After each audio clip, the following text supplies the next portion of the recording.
अस्सलामुअलैकुम फ्रेंड्स, हमारा आज का टॉपिक है इलेक्ट्रिसिटी एंड मैग्नेटिज्म।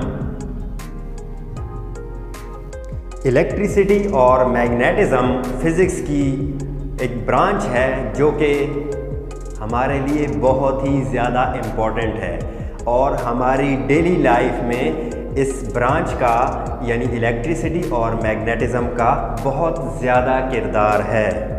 आप अगर अपने इर्द गिर्द नज़र दौड़ाएं तो आपको बहुत सी ऐसी चीज़ें मिल जाएंगी जो इलेक्ट्रिसिटी और मैग्नेटिज्म के उसूलों पे चलती हैं और इनके लाज की मदद से ये चीज़ें बनाई गई हैं।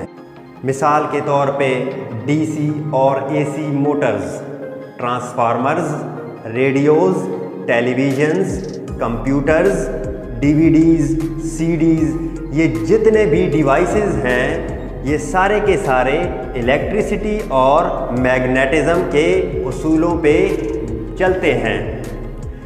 गर्ज ये कि कोई भी इलेक्ट्रॉनिक का डिवाइस हो उसमें लाजमी इलेक्ट्रिसिटी और मैग्नेटिज्म का किरदार होगा। इलेक्ट्रिसिटी हमारी ज़िंदगी में बहुत अहमियत इख्तियार कर चुकी है क्योंकि सारे के सारे डिवाइसेस आजकल बिजली पे चलते हैं। मिसाल के तौर पे कुछ कंप्यूटर हो गया या टेलीविज़न सेट्स हो गए, रेडियोज़, जो भी इलेक्ट्रॉनिक डिवाइस है वो इलेक्ट्रिसिटी की वजह से चलती है। तो ये फिज़िक्स की ये जो ब्रांच है इलेक्ट्रिसिटी और मैग्नेटिज्म ये इंतहाई इम्पोर्टेंट है। इसी तरह अगर मैग्नेटिज्म की बात की जाए तो ये भी बहुत ही ज़्यादा अहम है। मिसाल के तौर पे हमारे जो पंखे हैं ये मैग्नेटिज्म के उसूलों पे चलते हैं, या फॉर एग्ज़ाम्पल हमारे मोबाइल और रेडियो के सिग्नल्स वग़ैरह या CDs, DVDs, memory card, hard disk वग़ैरह ये सारी की सारी चीज़ें मैग्नेटिज्म की वजह से वजूद में आई हैं। पहले पहले इलेक्ट्रिसिटी और मैग्नेटिज्म को दो अलग अलग चीज़ें माना जाता था, लेकिन बाद के आने वाले साइंटिस्ट फॉर एग्ज़ाम्पल 1820 में एक साइंटिस्ट आया जिसका नाम था हांस ओरेस्टेड। उसने एक एक्सपेरिमेंट किया जिसमें एक इलेक्ट्रिक वायर से करंट पास किया और एक कंपास कंपास को उस वायर के करीब किया तो वो कंपास जो थी उसकी नीडल डिफ्लेक्ट हो गई।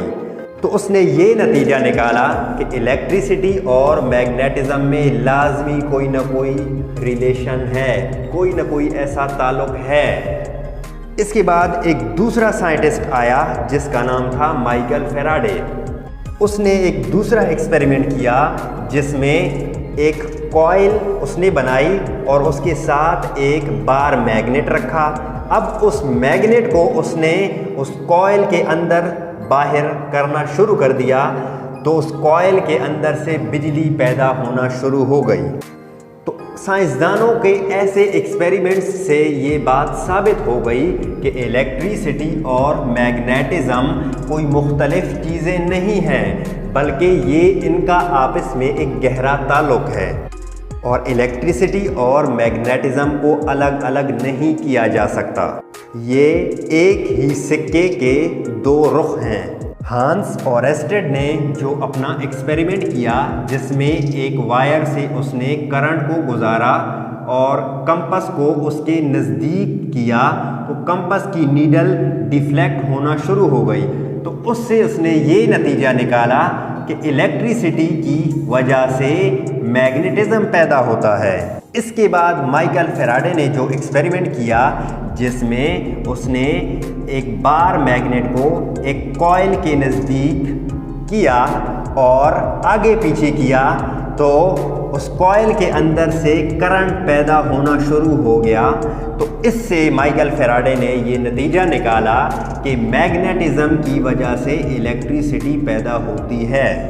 इसी तरह हम इन सारे एक्सपेरिमेंट्स से ये नतीजा निकालते हैं कि इलेक्ट्रिसिटी और मैग्नेटिज्म एक ही सिक्के के दो रुख हैं और इलेक्ट्रिसिटी की वजह से मैग्नेटिज्म पैदा होता है और मैग्नेटिज्म की वजह से इलेक्ट्रिसिटी पैदा होती है। तो फिज़िक्स की ये ब्रांच यानी इलेक्ट्रिसिटी और मैग्नेटिज्म निहायत ही इम्पॉर्टेंट और इंटरेस्टिंग है। इसमें हम बहुत सी चीज़ें पढ़ने वाले हैं। अब चूँकि हमने इलेक्ट्रिसिटी और मैग्नेटिज्म की एक सीरीज़ हम शुरू करने वाले हैं, तो सबसे पहले आप लोगों के जहन में ये सवाल पैदा होगा कि ये इलेक्ट्रिसिटी कैसे पैदा होती है और ये मैग्नेटिज्म पैदा कैसे होता है।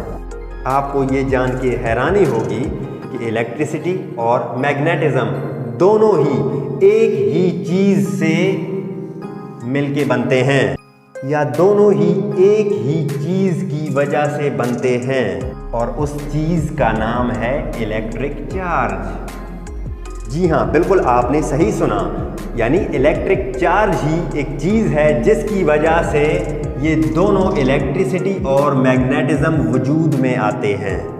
तो इससे ये साबित हो गया, हमें ये पता चल गया कि फ़िज़िक्स की इस ब्रांच यानी इलेक्ट्रिसिटी और मैग्नेटिज्म में हम सिर्फ़ और सिर्फ इलेक्ट्रिक चार्ज को ही पढ़ते हैं और इसके साथ साथ इस इलेक्ट्रिक चार्ज के जो प्रोसेसेस और फिनोमेनाज और जो इफ़ेक्ट्स पैदा होते हैं इस चार्ज के, वो हम सारे के सारे इस ब्रांच में पढ़ते हैं। अब हम आहिस्ता आहिस्ता फिज़िक्स की इस ब्रांच की डेफिनेशन की तरफ जा रहे हैं कि हम कैसे इसकी डेफिनेशन को बना सकते हैं। अब चूँकि मैंने अभी बताया है कि इस ब्रांच में हम सिर्फ़ और सिर्फ इलेक्ट्रिक चार्ज को ही स्टडी करते हैं, तो अब इस चार्ज को दो तरीक़ों से स्टडी किया जा सकता है। नंबर 1, अगर ये चार्ज रेस्ट पे है, एक पॉसिबिलिटी तो ये है कि ये चार्ज रेस्ट पे है, या दूसरी पॉसिबिलिटी कि ये चार्ज मोशन में है। अगर चार्ज रेस्ट पे है तो ये अपने अलग तरीके के इफ़ेक्ट्स दिखाएगा, लेकिन अगर यही चार्ज मोशन में है तो ये फिर अलग अपने इफ़ेक्ट्स ज़ाहिर करेगा। तो अब हम इस तरीके से फिज़िक्स में इलेक्ट्रिसिटी और मैग्नेटिज्म की डेफिनेशन खुद बना सकते हैं। तो वो कैसे है ज़रा देखें। The branch of physics in which we study about electrical charges at rest as well as in motion is called electricity and magnetism. Electricity और मैग्नेटिज्म फिज़िक्स की वो शाख है जिसमें हम इलेक्ट्रिक चार्ज के बारे में पढ़ते हैं। वो चार्ज रेस्ट पे हो या वो चार्ज मोशन में हो, दोनों स्टेट्स में हम इस चार्ज को स्टडी करते हैं। इस तरह की स्टडी हम इलेक्ट्रिसिटी और मैग्नेटिज्म में करते हैं। यहाँ तक तो इसकी ये डेफिनेशन हो गई। अब हमारे पास दो चूँकि पॉसिबिलिटीज़ आ चुकी हैं कि अगर चार्ज रेस्ट पे हो और उसको स्टडी किया जाए तो इस टाइप की स्टडी को कहते हैं इलेक्ट्रोस्टैटिक्स। इलेक्ट्रो निकला है इलेक्ट्रिक चार्ज से और स्टैटिक कहते हैं रेस्ट को। तो ऐसी स्टडी जिसमें हम इलेक्ट्रिक चार्ज को स्टडी करते हैं और वो रेस्ट पे हो, तो ऐसी स्टडी को हम इलेक्ट्रोस्टैटिक्स में डालते हैं। और अगर यही चार्ज मोशन में हो तो इलेक्ट्रिक चार्ज को मोशन में स्टडी करना, इस चीज़ को कहते हैं इलेक्ट्रोडायनामिक्स। तो इलेक्ट्रोस्टैटिक्स और इलेक्ट्रोडायनामिक्स दो छोटी छोटी ब्रांचेस हैं इलेक्ट्रिसिटी और मैग्नेटिज्म के अंदर।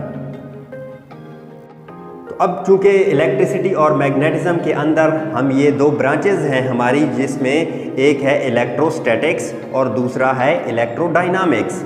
इलेक्ट्रोस्टैटिक्स में हम चार्ज को स्टडी करते हैं जब वो चार्ज रेस्ट पे हो, और इलेक्ट्रोडायनामिक्स में हम चार्ज को स्टडी करते हैं जब ये चार्ज मोशन में हो। तो हमारा पहला सीरीज़ का पहला स्टेप होगा इलेक्ट्रोस्टैटिक्स में। हम चार्ज को स्टडी करेंगे इन दी स्टेट ऑफ रेस्ट। जब वो रेस्ट की हालत में होगा तो क्या क्या इफ़ेक्ट्स या क्या क्या प्रोसेस वो कर सकता है, हम ये सारी की सारी चीज़ें इलेक्ट्रोस्टैटिक्स की सीरीज़ में पढ़ेंगे। इसके बाद हम इसी चार्ज को मोशन की हालत में हम पढ़ेंगे कि क्या क्या इफ़ेक्ट्स या प्रोसेसेस वो चार्ज दिखा सकता है। ये हम इंशाल्लाह नेक्स्ट सीरीज़ में पढ़ेंगे।